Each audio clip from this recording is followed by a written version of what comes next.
Welcome to Adventures in Accessibility, a podcast that explores the far reaches of disability, access, and inclusion, with your host, Emily Schumann.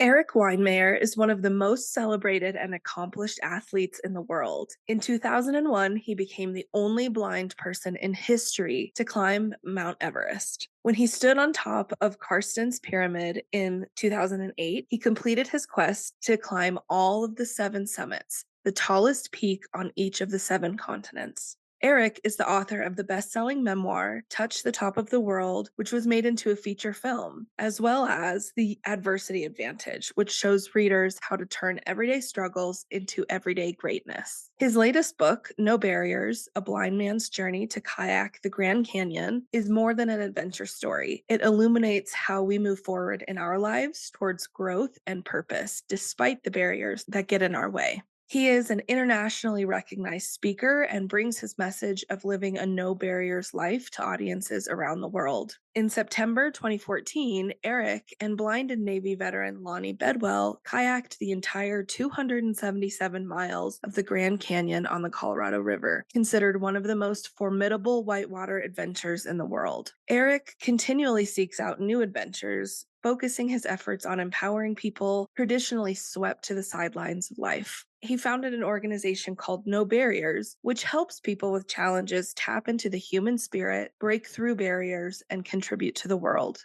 Hi, Erik. Thanks so much for being on our podcast. We're so excited to have you. Morning. Thanks. I'm excited too. So you are such an incredible person. Our listeners, of course, just heard your biography and all of your remarkable accomplishments. Of all of that, kind of what are you most proud of?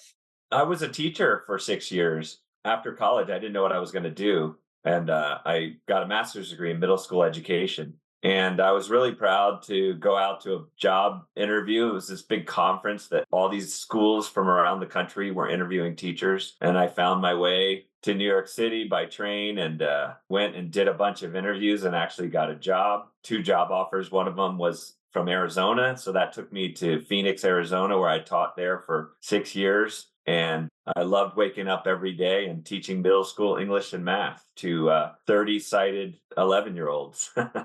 That might be a part of your biography that's a little bit lesser known. Then I got this, I shouldn't say I got this opportunity. I kind of made the opportunity because I was climbing in the summer and, I'd done Denali, which is the tallest peak in North America in the summer. And then I'd done El Capitan. I spent a summer in Yosemite. And then at that point, I thought I'd like to make a life in the mountains. And there are mountains that I have to climb in the middle of the school year. And it wasn't really fair to the kids to take a month off. I bet the school would have allowed it, but I mean, that's so lame because, school's about the students, not the teacher. So I had to make a hard decision. And I decided at that point to try to make a life in the mountains. It was something that no venture capitalist was going to be investing in, but blind mountain climber. But I've been making it work for almost 30 years now.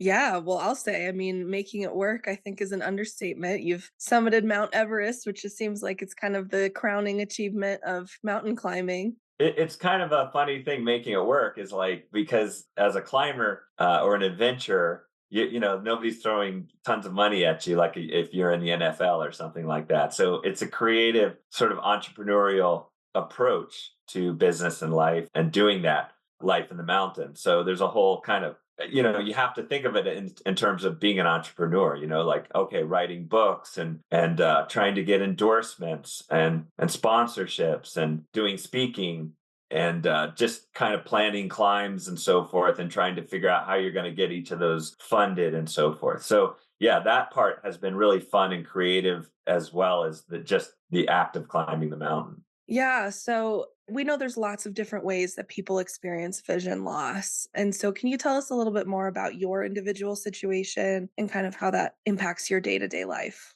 Yeah, well, I was born visually impaired. I was born legally blind, which is a technical term, really. It means if you were seeing somebody from 200 feet, I would have to see them from 20 feet. That would be the equivalent. So not very good sight. I was blind in my left eye. I could see a little bit in my right eye, enough to walk around and ride my bike and get into trouble. But into middle school, it started going worse and worse. I remember books, the print getting smaller and smaller, the whiteboard, the words getting smaller and smaller, just everything kind of blurring out. And about a week or two before my freshman year in high school, I went totally blind, where it was like, okay, I can't see to take a step. What am I going to do? And even though people had prepared me, I had this rare disease and there was no cure, and the doctor said you'd be blind by the time you're an early teenager. Nothing really can prepare you for that, because your brain just is in absolute denial until it happens. Mhm. And so how does that impact your daily life now? I mean, so what I'm hearing is that you have no vision at this point, right? So Nothing. The along technical term is blind as a bat. Although that's not fair to bats because they're not blind. They have poor vision. So how did you discover your passion for adventure? I mean, it sounds like you got into that a little bit, how you were doing it at the same time as teaching, but you're not just a casual adventurer, you really go hard. Yeah, well, I love sports. My dad was the captain of his Princeton football team, and my brothers were great athletes. My brother Mark, especially my oldest brother, was like this really amazing athlete. Like he'd play a football game and he'd score 2 touchdowns and he'd make 2 field goals, and he'd win the game. And so I came from that background, and I love sports too. And as I went blind, I was like, I'm not able to play basketball. I'm not able to play baseball. I mean, there are opportunities for blind people to do baseball, like beeper baseball and stuff like that. But that stuff's hard to Mhm. find a league. And I grew up in rural Connecticut. Anyway, so point being, my dad, who is an amazing father, would drive me 3 hours from Connecticut once a month to Boston to this organization called the Carroll Center for the Blind. And they had a recreational program. And they would take us out horseback riding, fishing, sailing, canoeing. And yeah, one weekend they took us rock climbing in North Conway, New Hampshire. And for me, I mean, at the time, all I knew was like, this is fun. This is adventure. I was a physical little kid at 16 years old. And I just remember problem solving my way up the rock face, this granite rock face, with my hands and my feet as my eyes, and struggling up to this perch, maybe 100 feet off the ground, and listening to the valley below me. Blind people use echolocation. Anyone can do this, by the way. It's not magic. It's just sound is comprised of sound vibrations bouncing off of objects and coming back at you. And I could hear the valley below me. And I just thought, this is adventure. This is the adventure I thought I had lost being blind. Mhm. And, I was afraid to go blind, of course, but I was more of a pragmatist. I was afraid of all the things I was going to miss out on. I mean, that was my biggest fear, was that I'd just be left out of life.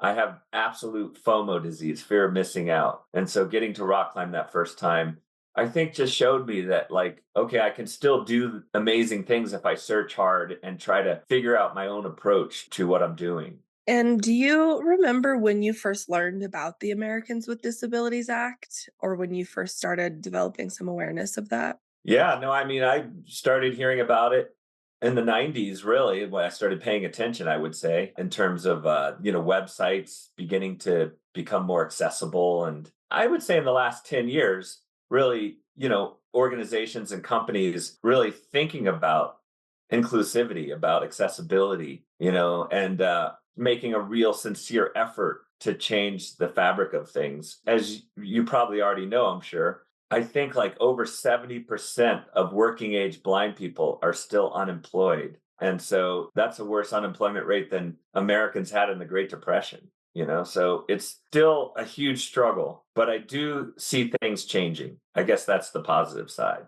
Yeah, and that was kind of my next question was, if the ADA is all about removing barriers for people with disabilities, how do you think that's going? And it sounds like, the outcomes, at least in the blind community, aren't necessarily supporting a total removal of barriers if there are still people who aren't getting hired. Yeah. And, like, look, I mean, it's just a human thing because, like, I'll tell you this story that's important to me in my life.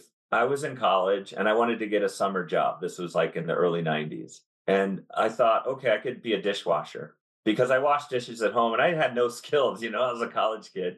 I just needed beer money.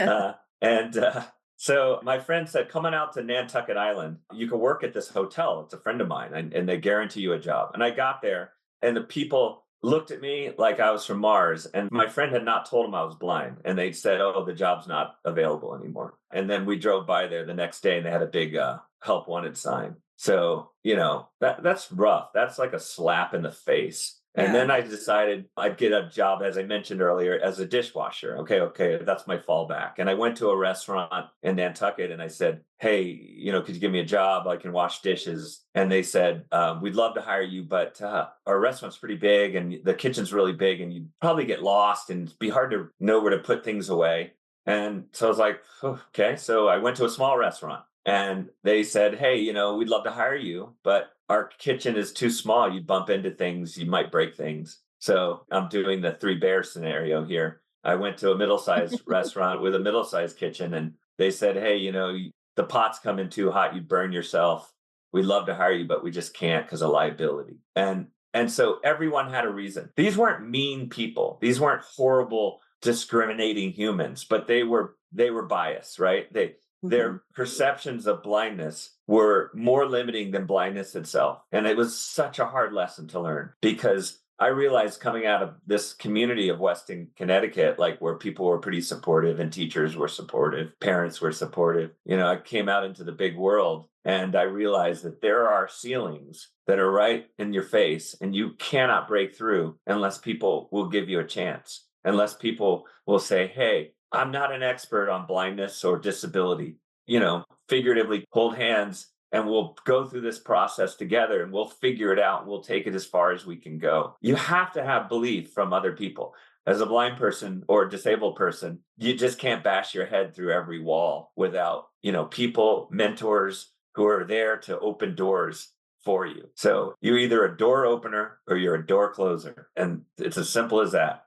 Wow, that's all really powerful. So, how did you I don't know, how did that experience of being told what you can and can't do translate to what you ultimately ended up doing as a blind person, some of the most challenging physical feats of mountain climbing and adventuring in nature? Did you encounter a lot of that in that sort of world of Yeah. people saying, you can't climb this mountain, you're gonna hurt yourself? Yeah, I mean, I think experiences like that just make you driven to want to break through those barriers and feel the sunlight in your face, and Mhm. not be on the sidelines living in darkness and fear and ignorance and all that stuff, So yeah, no, I think it gave like this huge motivation to make an impact in the world. And yeah, of course, when I started climbing mountains, people were actually very supportive. I joined the Arizona Mountaineering Club. And, rock climbing is where I started. And I wanted to learn how to build anchors and lead climb, meaning I'm the person that brings the rope up the rock face.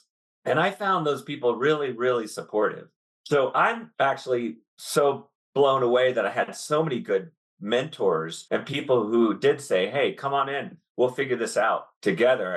And they're usually people who have had some success in life. And there are those who are like, hey, I want to share that knowledge and that expertise with you and bring you up, as fast as we can. And so I found that to be the case for me mostly. Just people who said, yeah, let's go climb mountains together and push the envelope together. That was most people. But then, yeah, of course, there were other people who wouldn't climb with me or just thought I'd be potentially dangerous or something like that. Especially, yeah, when I went to Everest, all these famous climbers came out of the woodwork. I won't mention names or anything, but they'd say I was going to kill myself. I was going to kill my whole team. I was going to draw the entire mountain into a rescue. I would have to subject myself to horrendous risk, more risk than what any other climber faces on the mountain. And so, yeah, when I read those things in different articles and Outside Magazine and things like that as I was planning my Everest trip, that was painful. But what I hung on to was this idea that the people I'd climbed with, my friends who had signed up to be on my team, they were like, look, I've climbed with you. You have a better chance than 90% of the people who try Everest. And so I decided I'd just choose to listen to the right people and sort of,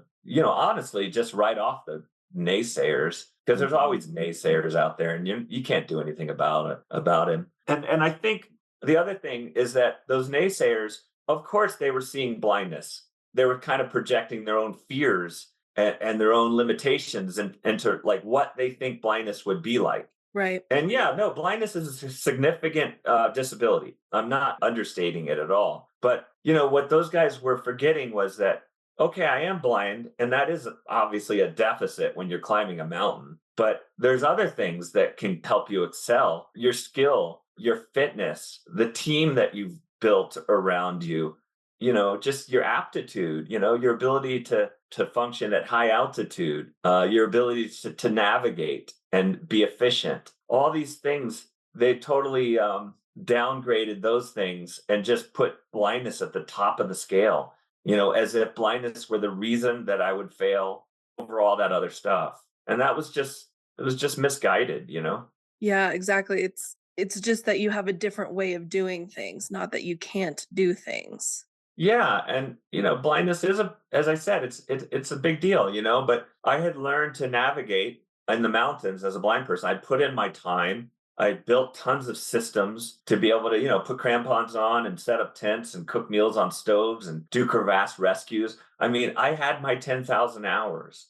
Yeah. And so, yeah, there's just always people that are going to be naysayers.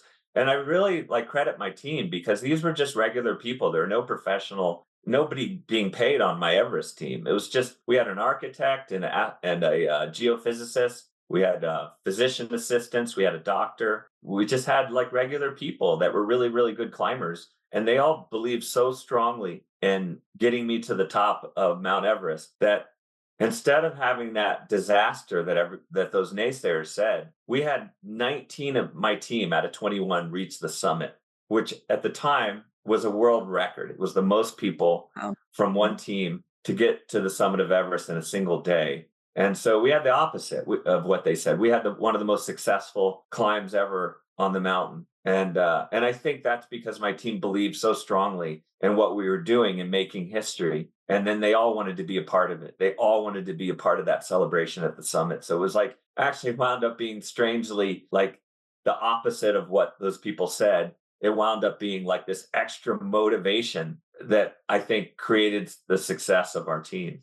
And I don't suppose you ever got any apologies from the naysayers. No. One guy kind of was beating around the bush. I was at a climbing thing in Canada, and he was like, "Well, I didn't think you belonged on the mountain, but now I changed my mind." I'm like, "Thanks, buddy. Thanks for your godlike approval, of me."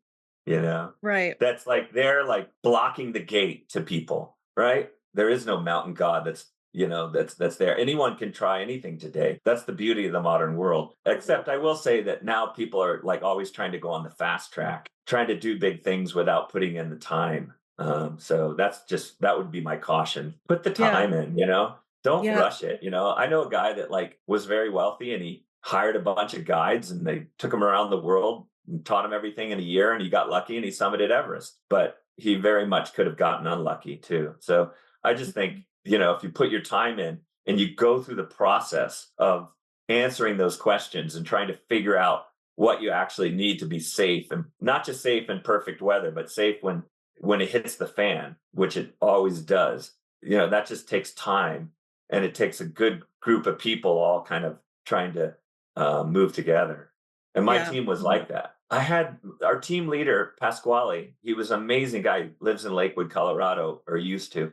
And we met at a conference, and he had tried Everest once and he had summited once. And he said, "I'll be your team leader. And let's organize the team and organize this climb." And I was so excited because I knew I needed somebody with experience in the Himalayas to help me make this dream happen. And we would meet every morning for coffee, and we would talk organizational stuff. And he would say, "Hey, Erik, I had another dream." And it was this ongoing dream that he kept having. And he said, in that dream, it was me and him climbing over the Hillary Step. And we were arm in arm, and we were going to reach the summit together. And he said, if we were able to do that, it'd be the hardest thing he'd ever done in his life. And he would actually wake up with tears in his eyes. I mean, that was belief. That was belief in me. Right. So I knew, I had a great team that were lifting me up emotionally. And that was a huge piece of it for me.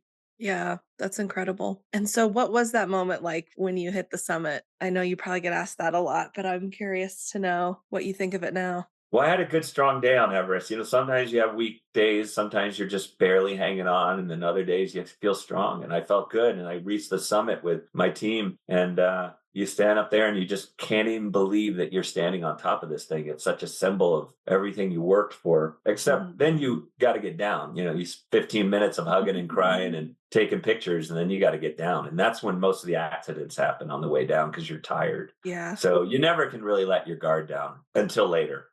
So climbing is a very retroactive sport. And the other thing I was really proud of on the summit was that it wasn't just my climbing team that got me there. We actually went to the National Federation of the Blind, which is an advocacy organization for blind people. And they promote things like Braille literacy and employment and technology and engineering and science kind of aptitudes for blind people, blind kids. So it's a really powerful organization. And we went to their president at the time, Dr. Mark Maurer, and said, hey, would you support our Everest climb? And he ultimately said, yeah, I would like to support this. Getting a blind person to the summit of Everest would be like America getting a person to the moon. And he said, when people think of blindness, they think of Helen Keller. And she was an amazing hero and a cultural icon. But she died in 1968. And he's like, so people, their first thought is Helen Keller. And he's like, we need to give blindness kind of a facelift. When people think about blindness, I want them to think about a person standing on the summit of Everest. So they supported us.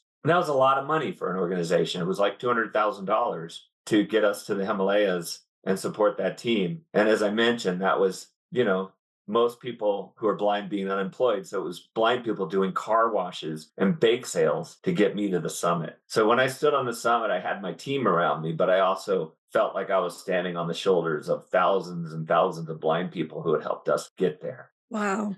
Bringing it into a little bit more current, present day, you have an organization now, No Barriers, and your message is around living a no barriers life, right? So what can you tell us about those two things, your organization and your message? Well, actually, No Barriers came out of this kind of crazy thing where I met this guy named Mark Wellman. He invited me to be a part of a documentary that he was making called Beyond the Barriers. And Mark was the first paraplegic human being to climb El Capitan. He broke his back when he was young. And basically, he did 8,000 or 7,000 pull-ups, with the special pull-up bar up El Capitan in 8 days. Wow. And just was world famous and just an incredible human being, an athlete, an advocate for people with disabilities. And he said, I have another guy, we're going to climb a rock face together. It's going to be you, me, and this other guy. The other guy turned out to be Hugh Herr, who was, at the time, he was a PhD student. He had lost his legs in the mountains, and he built these prosthetic legs that enabled him to climb again. He became, in some ways, a better climber than when he had legs, when he had feet. And he's climbed at an extraordinarily high level. And then he went on to get his PhD in bioengineering and now runs the biomechatronics laboratory at MIT, building like the most sophisticated prosthetic legs in the world. And so the three of us climbed this really rad tower outside of Moab, Utah together and got to know each other. And I was so blown away by these two people, that had gotten shattered in a way. And then they sort of figured out a roadmap, a pathway back into the world and to flourishing. And I thought, wow, if you could tap in to that roadmap and figure out if there's like some universal elements along that journey that could help other people figure out that growth map that they're using to navigate their lives, that would be an incredible service. And so the three of us started building this content and building an organization that hopefully taught people this no barriers life, this no barriers process of trying to go forward in life despite like really big challenges that you may have that are trying to shove you to the sidelines, to be honest with you. And so No Barriers grew out of all that. And now we do hundreds of programs a year with injured veterans, with caregivers, people who take care of those with disabilities or people who are injured or sick. They never get a break. And then we have people with physical disabilities, but also people with invisible disabilities, because nobody's immune to this idea of challenge. In a way, we're all in the same club. I mean, you may not be missing a leg, but hey, maybe an able-bodied person has fear, anxiety, depression, just those kind of internal struggles And so in that way, I like to think that No Barriers unites us all. Yeah, and you've talked about some of the, mentors and partners that you've had along the way, and so is that something that you get to do on the opposite end of that spectrum now as a, expert, a seasoned expert? It's so powerful. And I tell you this story not to brag or anything, but just because like it was so powerful. I was just in Santiago, Chile. I got invited to speak to the community. So I spoke to probably like 900 folks in Santiago and then went and joined a beautiful organization that had taken a cement silo where they stored cement and made cement. And it was abandoned, and they made it into a climbing wall in a park for kids to be able to skateboard and play. And these are really impoverished kids in Santiago. And after I did this climbing demo, this little girl, tiny little girl, came over and hugged my leg. And her mom said, "Thank you for teaching my daughter that anything is possible." I mean, I was crying. I was like, Yeah. that's a tough role, that's an important role to be there, giving people a little glimpse of what their abilities and what their potential may be. And so, yeah, no, I've tried to definitely, in our No Barriers expeditions, jump in and lead some of those and lead the organization in terms of motivation. And then I also jump in on climbs to support other people. Last 2 Aprils ago, I went to a peak called Cotopaxi in Ecuador and helped my friend Sebastian Carrasco, who is an incomplete quadriplegic. His friend built a sled with skis and has a boat winch on it, and he cranks his way up the mountain, but he also needs about 10 or 15 people around him just spotting and pushing and make sure he doesn't flip over backwards. And anyway, after 3 days, we got him to a little flat spot just beneath the summit. And his friend spun him around and stomped out a runway and pushed him off the mountain, and he paraglided. Oh my His wing gosh. lifted up and he paraglided 10 miles. He landed in a field. And that's the fast way of getting down from a mountain. Yeah. And so, Sebastian Carrasco is this incredible human being. And so I love being a part of, that idea of supporting other people because, man, my teams have supported me in the greatest ways possible. And so it feels good to be moving into that position where you can sort of help other people and lift them up in these really special projects. Yeah. Yeah, absolutely. And it sounds like, looking back on that story of you looking for jobs in restaurants, and if you had had some role models like you at that time, you might have looked at that experience a little bit differently or taken a different lesson from that. Yeah, but I did have role models. It was my parents, like my dad. My mom was killed in a car accident right after I went blind. So that was like this massive double whammy. But my dad was like this incredible role model. I mean, he wasn't an expert in blindness, but he never let me miss out of anything. Never, you know. In fact, he was like this no barriers thinker before the organization even existed. I loved to mountain bike down my driveway, and I had this wooden ramp that I built, and I'd fly off the ramp and I'd fly through the air and I'd land on this big plyboard ramp that I built. And one day I was going blind and I couldn't see the ramp anymore. And instead of saying no more bike riding, my dad went down and he thought it. He was like scratching his head and trying to figure out how he could help me. And he painted the ramp a very bright orange. And I came down the driveway the next morning and I could see the runway. I mean, I could see the ramp. It was like lit up before me with this bright orange paint. And, that was really powerful, just that was the first person where I really truly understood what no barriers meant because my dad had just opened a door for me instead of shutting the door. And so that was ingrained in me from a young age. What advice do you have for other people, just generally both with and without disabilities?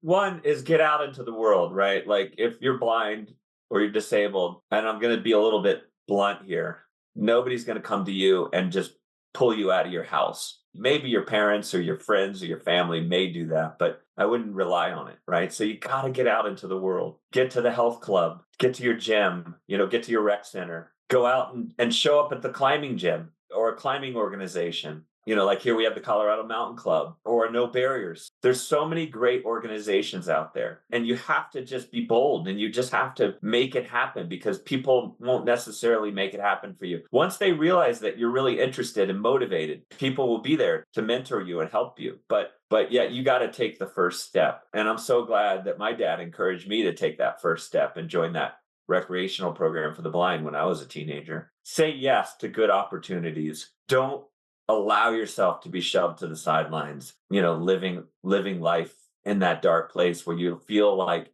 there's more for you out there. Just go for it. And it can be awkward, it can feel uncomfortable, but take that risk.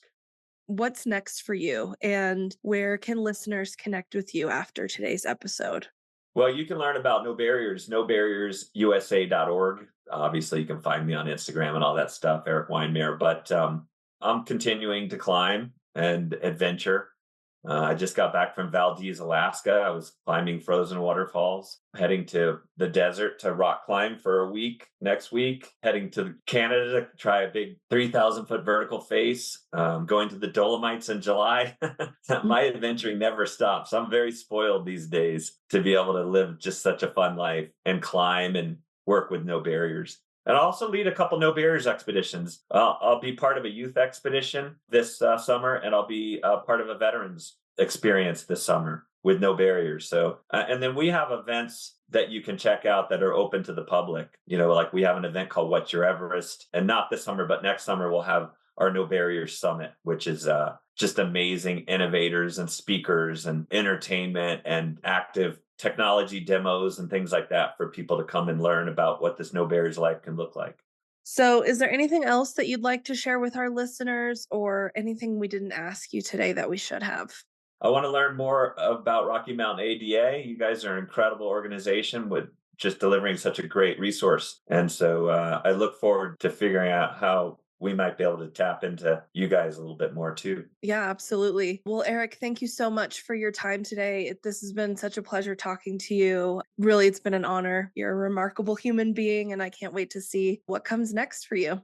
Cool. Thank you. Nice to meet you. Nice to meet you.